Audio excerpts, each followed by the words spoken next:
Let's make news at 8।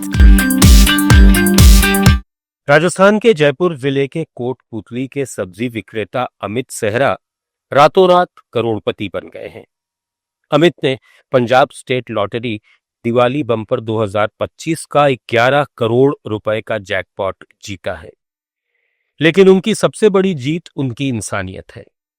दरअसल lottery का ticket खरीदने के लिए उन्होंने अपने दोस्त मुकेश से 1000 रुपए उधार लिए थे। अब अमित ने ऐलान किया है कि वो उस दोस्त को न सिर्फ मूलधन लौटाएंगे बल्कि 1 करोड़ रुपए और देंगे। अमित का कहना है कि यह भगवान का आशीर्वाद है और वो इस रकम से अपने बच्चों की पढ़ाई और एक घर बनवाने का सपना पूरा करेंगे। अमित की विनम्रता और दोस्ती निभाने की मिसाल अब पूरे देश में चर्चा का विषय बन गई है। बढ़ते हैं आगे। राजस्थान के पूर्व मुख्यमंत्री अशोक गहलोत ने दुपहिया वाहन चालकों से हेलमेट लगाने की अपील की है। उन्होंने कहा कि जयपुर के हरमाड़ा में हुए डंपर हादसे में एक व्यक्ति की जान इसलिए बच गई क्योंकि उन्होंने हेलमेट लगाया हुआ था, जिससे उनके सिर में चोट नहीं लगी। मेरी सभी दोपहिया वाहन चालकों से अपील है कि कृपया हेलमेट जरूर लगाएं। चाहे आप घर के पास ही जा रहे हैं तो भी दोपहिया वाहन पर हेलमेट जरूर लगाएं। साइड में जब चलते हैं जो हमारे बाइक पे ये हेलमेट नहीं होता तो मैं उनको इशारा करता हूँ कि तुम्हारा हेलमेट कहाँ है। तो ये आपने ठीक मुझे याद दिलाया। एक व्यक्ति था हेलमेट पहना हुआ था, बच गया, वो खाली फ्रैक्चर हुआ पैर के अंदर, वरना वो ही चला जाता। तो हेलमेट पहनना आवश्यक है। और मैं ये भी कहना चाहूँगा पब्लिक के अंदर भी इस बात का एहसास होना चाहिए कि हमारी खुद की लापरवाही नहीं हो, तभी कई जानें बच सकती है। कई बार लापरवाही कर देते हैं, तो सबका मिला प्रयास होना चाहिए मेरा मानना। अरुणाचल प्रदेश के राज्यपाल केटी पन्नाइक ने ईटानगर के राजभवन में हिमालयन यूनिवर्सिटी और उच्च शिक्षा विभाग के प्रतिनिधिमंडल से मुलाकात की।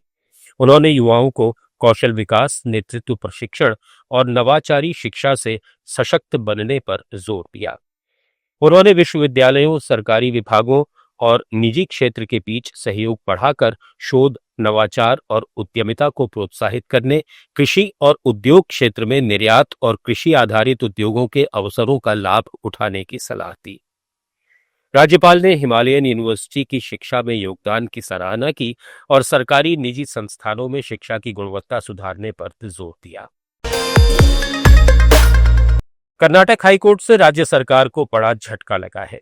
अदालत की डिवीजन बेंच ने उस सरकारी आदेश पर से रोक हटाने से इनकार कर दिया है जिसमें सड़कों, पार्कों और खेल मैदानों जैसे सार्वजनिक स्थलों पर 10 से ज्यादा लोगों की बिना अनुमति सभा पर पाबंदी लगाई गई थी।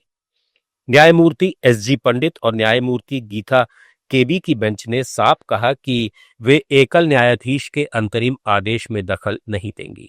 कोर्ट ने सरकार को सलाह दी कि अगर वो स्टे हटवाना चाहती है तो इसके लिए उसी एकल न्यायाधीश के समक्ष जाए। दरअसल राज्य सरकार ने 18 अक्टूबर को ये आदेश जारी किया था जो आरएसएस के प्रस्तावित मार्च से जुड़ा बताया जा रहा है।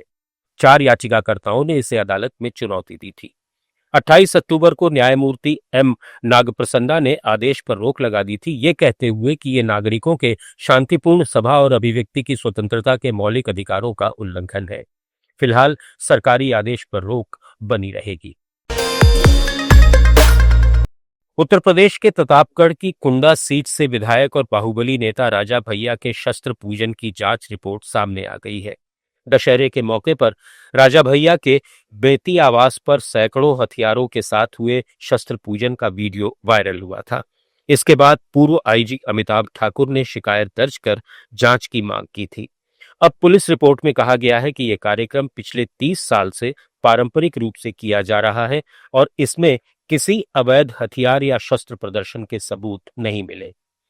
अधिकारियों ने इसे शांतिपूर्ण आयोजन बताया है, लेकिन पुलिस को मामले पर नजर बनाए रखने के निर्देश दिए गए हैं।